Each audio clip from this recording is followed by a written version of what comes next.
Kenapa aku pilih Suzuki?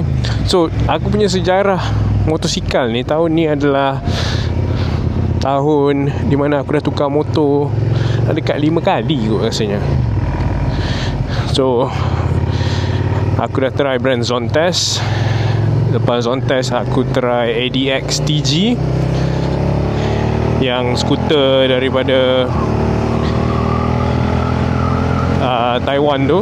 Lepas ADX TG aku jual, aku ambil SV650 ni lah. Kenapa aku tukar?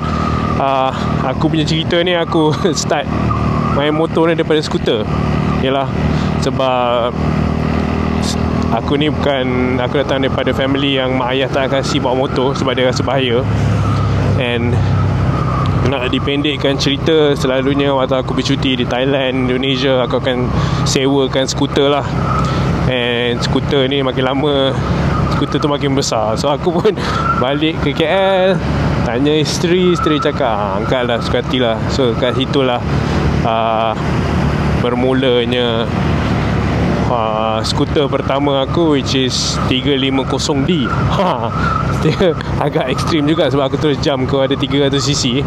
Tapi sebenarnya aku dah terbiasa bawa yang kecil-kecil lah dekat luar negara.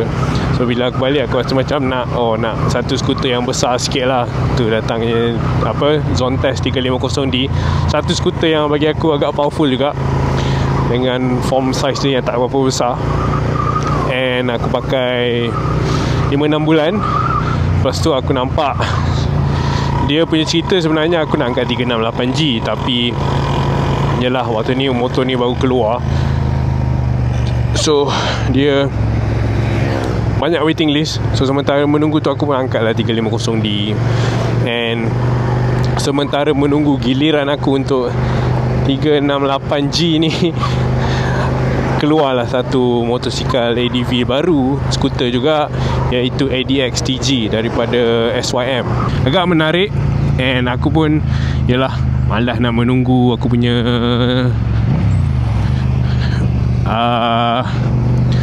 368. Aku pun letak booking.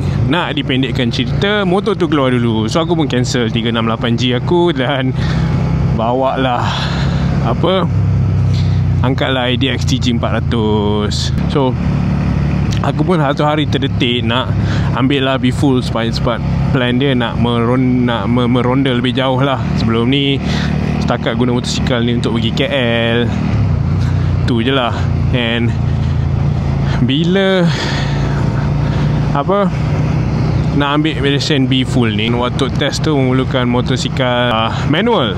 So aku pun pinjam lah member seorang ni punya motosikal manual. And then lepas aku try motosikal dia, pulangkan balik, aku macam tak shock lah bawa skuter ni. Sebab yalah, aku muda, and aku punya cerita dia, aku start dengan skuter dulu, baru kepada motor-motor yang slightly more powerful ni. And satu hari aku pun decide, okay lah, jual lah ADX TG. Time tu ADX TG ada antara motor yang baru. Aku antara orang kedua rasanya yang dapat motor ni dekat area Ceras Kajang ni. So aku pun jual. Aku tak hilang duit langsung. And bila aku jual, aku pun decide, okay, next motosikal aku kenalah satu motosikal manual yang beginner friendly lah, boleh kata.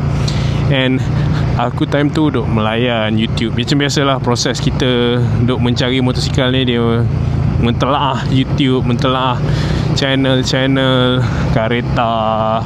Ramai yang duk kata motor SV650 ni dia adalah satu motor yang agak mudah lah dihandle oleh orang yang baru nak menjinak. So kat situ aku tak ada niat pun nak beli SV650, tapi dia dah dalam radar aku lah. Nak dipendekkan cerita, satu hari waktu aku tengah meeting, aku pun duk scroll Facebook, aku ternampak satu posting ni. Member ni, dia baru pakai motosikal ni tak sampai sebulan dan dia perlukan duit. So aku macam, alamak, good deal ni. Sebab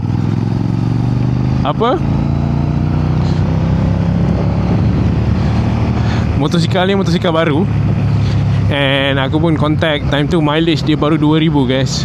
Maksudnya sangat-sangat baru. Dia baru guna motor tak sampai 2 bulan. Aku pergi check condition semua, Alhamdulillah semua cantik. Aku pun angkat. So bermulanya SV650 aku punya journey lah.